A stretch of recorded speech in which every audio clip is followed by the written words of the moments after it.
for the P12 Counterfactual Identity, I went on to that one website that just like create a person, fake person thing, and the first one I did was, or the first pop up after creating it is the person I created, and it turned out to be my person. His name is Travis D. Blizzard, and he is a 21-year-old male who lives in Manchester, New Hampshire.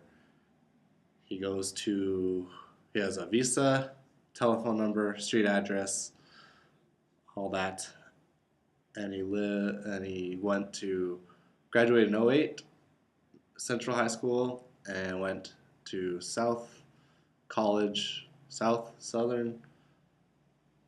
Memphis, Southern Manchester College University, and is currently attending there. And I created for him a Facebook, which has his likes of movies, music, quotes, that stuff. Created a Twitter and also a blog for him. And his personality is, first he's a white guy, and the image I found of him, I just looked up white person on Google and then just went down like 8 pages and just found a random thing and multiple pictures of that person. And that became him, and I think it looks good. He's a real person, obviously, because the picture is real. But he is 21. His personality is that it's kind of like a combination of mine. It's like half mine. Some of the stuff that I was like, oh, I like this, so I made him have that personality.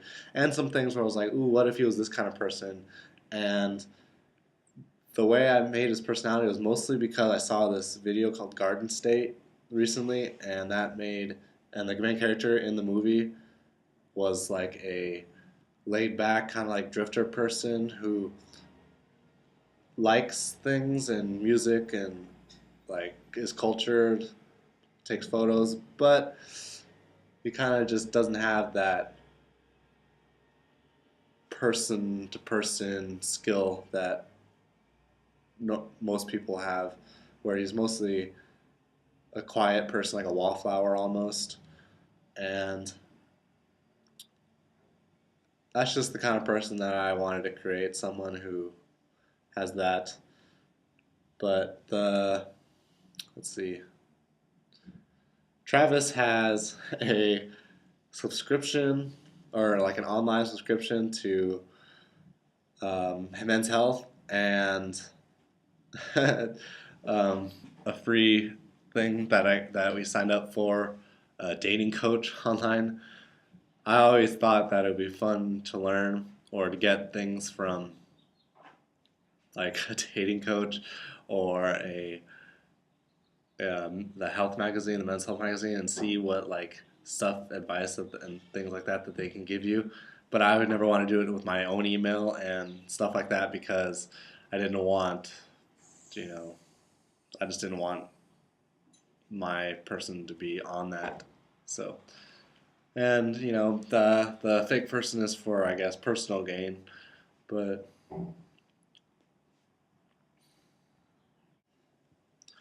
most of the stuff that Travis did on his Twitter and Facebook so far is how he never really wanted to follow that social media with doing Twitters and have people following all the time, and Facebook and Facebook stalking and stuff like that.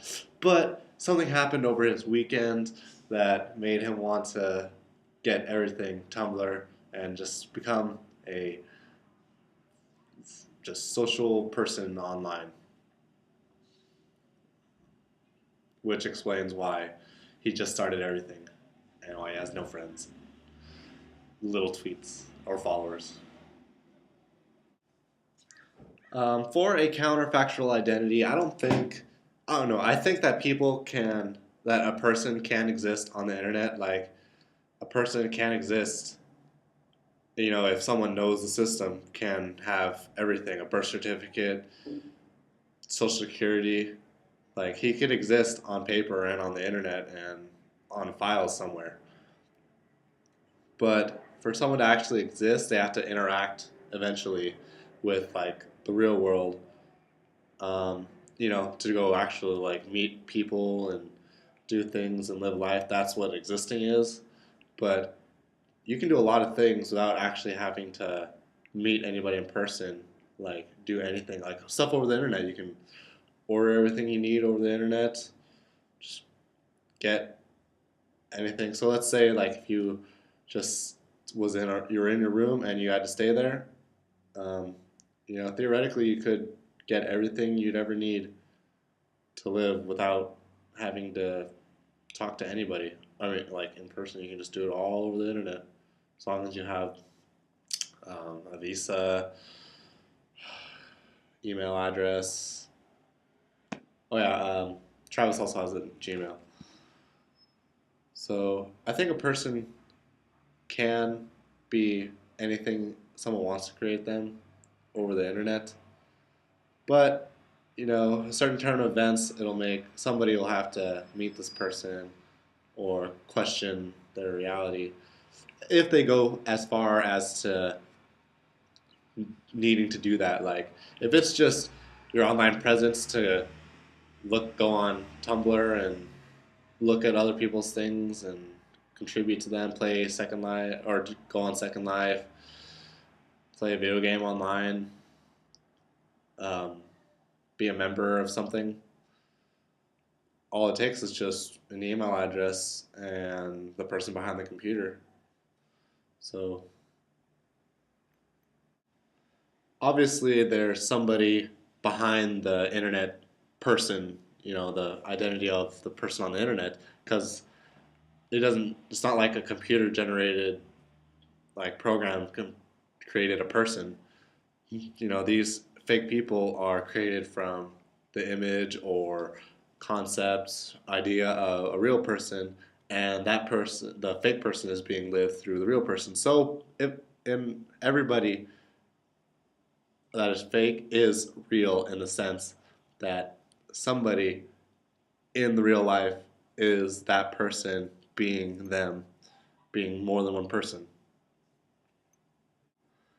In class on Tuesday for the counterfactual identity P12 week, the subject was remix culture, which is taking a piece of somebody's work and then altering it, editing it, putting music and stuff on it to create something that's different in a different sense, but it's not an original artwork. It's something that you changed somebody else's work in something that you wanted it to be. Like, for instance, the video that Glenn showed, where multiple people took a scene from a movie and then put a song to it and did like a dance thing, and then that got some views, and then it was reenacted by multiple people throughout the world, and each group put its own little spin on it. So the remix culture is pretty much taking the art stuff that people created, and then taking that, making it into something that you wanted it to be, that you want it to be, and then putting that, and then so on and so forth. So it's kind of like a telephone kind of thing where it all stays. It's like generally the same thing, but it's each group that changed it put its own little spin on it. There was the arguments for if it's remix culture, should it be yours, like your work? I think that I don't think anybody cares. Well, I don't see if anybody would care that if you take their video, that it becomes their video if they change something on it, like or they take the audio off it and put some music over it, because it's not theirs. It is theirs, the person's actual like video part, but I don't see if the original person would care if you used it or altered it if you didn't get any fame for it, because I know I'd be jealous if I created something, somebody altered it, and got money for it. Like that's the main thing. But if it's just something to view as a culture and just be entertained with, then I don't see a problem with um, taking somebody's work and making it maybe better or worse. Like if they made it worse, nobody would be like, "Oh, take it down." This is well, maybe they would. If somebody made your work that like against something, against a different message than what the work that you wanted to present, like I'd be mad against that if they changed it that way. But it's all self preference. I think it should be mostly just making money, because the freedom of doing whatever you want to, if somebody did a video on religion and the message was abortion or something, and then somebody else took the same video but like changed it to where pro-abortion, that's their freedom of expression.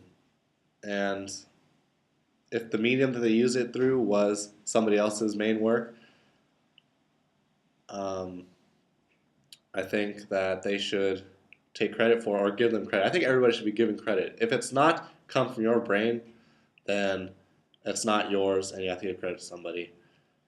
But the whole how much of it can be yours and not, that's you know that's too much to think about to please the too many different people. So for the Thursday VR installations, the people I remember there was Christine Shoemaker, um, uh, Gracie Kindle,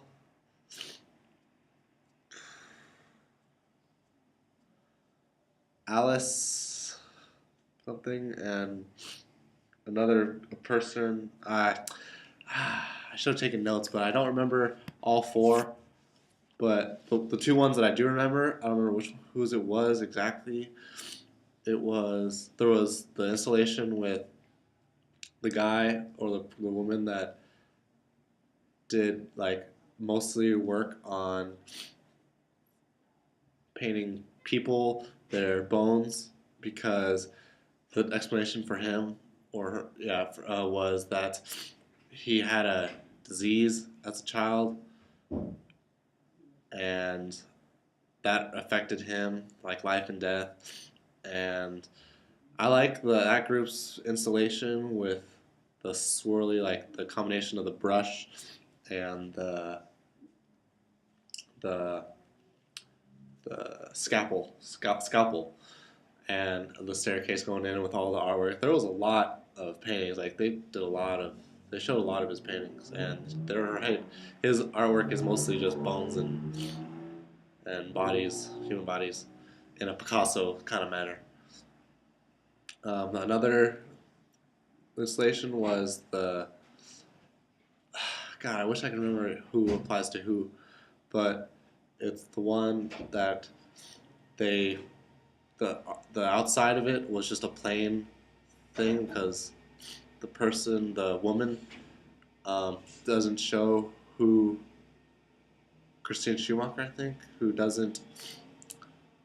thinks of herself differently in Second Life. She's a Second Life artist where she does things through her avatar, because her body, she doesn't think that you have to be beauty is the view of society, like skinny, I think mostly. Um, but she put herself in Second Life a different view than her real life body in person. And that installation, I like the top view, like going up to watch the the movie theater about it.